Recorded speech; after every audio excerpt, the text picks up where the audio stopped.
Matthew 24, 1-2, the end of the temple. Matthew records that Jesus departed from the temple, and his disciples came to show him the buildings of the temple. In response, Jesus said, "Do you not see all these things? Truly I say to you, not one stone here will be left upon another that will not be thrown down." These words introduce one of the most significant prophetic declarations in the gospel narrative. The statement is brief, yet it carries immense covenantal and historical weight. The temple in Jerusalem stood as the visible center of Israel's religious life. It was the place of sacrifices, priesthood, ritual purification, and the continual offerings prescribed in the law of Moses. The structure that stood in the days of Jesus was the temple complex expanded and beautified under Herod the Great. Its stones were massive, its courts expansive, and its appearance impressive enough that the disciples felt compelled to point out its grandeur to Jesus as they were leaving. The disciples' attention to the buildings reflects the deep reverence that Israel held for the temple. For centuries, it symbolized the dwelling place of God among his covenant people. From the days of Solomon's temple onward, it represented the focal point of the Old Covenant system, a system governed by priests, sacrifices, and ceremonial ordinances. Yet as Jesus leaves the temple, the narrative subtly signals a turning point. The Messiah departing from the temple echoes earlier moments in Israel's history when the glory of God departed from the sanctuary. In this moment, the presence of God in the person of Christ walks away from the structure that had long represented divine dwelling.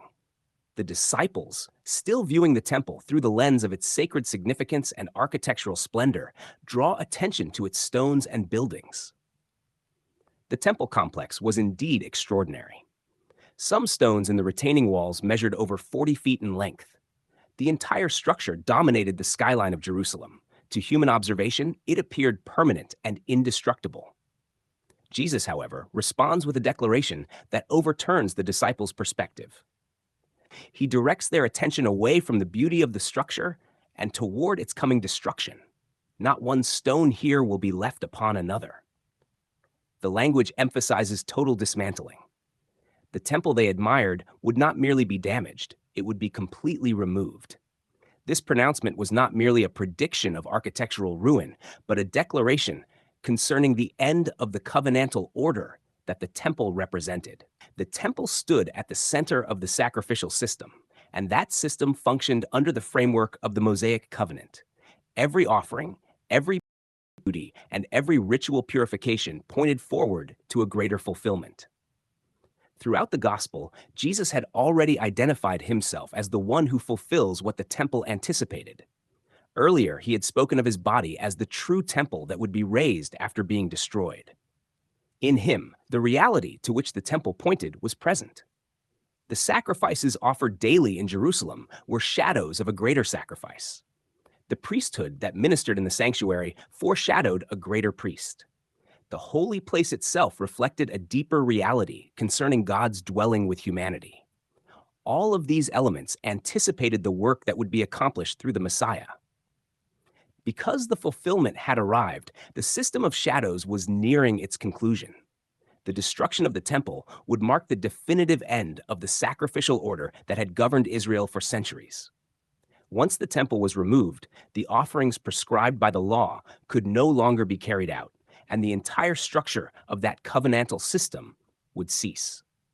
Jesus' words therefore point to a historical transition that would occur within that generation.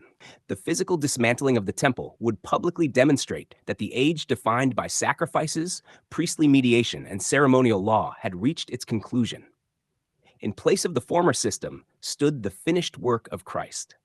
What the temple rituals repeatedly anticipated had been accomplished through his once-for-all offering. The repeated sacrifices of animals could never permanently remove sin, but the sacrifice of the Messiah accomplished what those offerings only symbolized. Thus, the destruction of the temple would not signify the absence of God's presence, but the confirmation that the reality had replaced the shadow. Access to God would no longer be mediated through a physical sanctuary or an earthly priesthood. The old structures that once served as types and symbols would give way to the completed redemption established through Christ. When Jesus declared that not one stone would remain upon another, he was announcing the coming end of the system that had stood since the giving of the law. The temple's fall would reveal that the covenantal framework centered in that structure had reached its fulfillment and conclusion. Matthew begins the Olivet Discourse with this moment, the Messiah leaving the temple and declaring its impending destruction. The grandeur that impressed the disciples would soon vanish, and with it the order that had governed Israel's worship for generations. In its place stood the enduring reality established through the work of the one who had just walked out of the temple courts.